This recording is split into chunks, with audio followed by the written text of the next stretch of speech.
troubleshooting concentricity issues can be tricky because many factors have to be just perfect to get good concentricity. Your spindle bearings, your sleeve, your spindle nose cap, your toggle fingers have to be symmetrical, everything. So to troubleshoot all that, our cartridge is ground with the precision of a cylindrical gauge.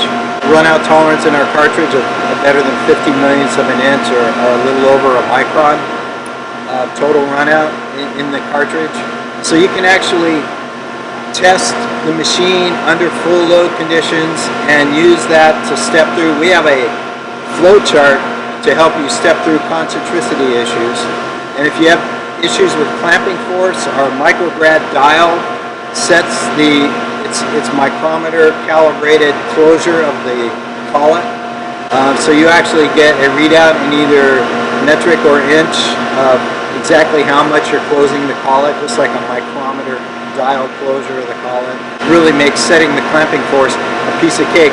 And that number, you can record that Micrograd dial number and use it on your setups the next time. It even carries from different machines, different types of machines. That force is entirely controlled inside the cartridge. So it makes for a very fast setup.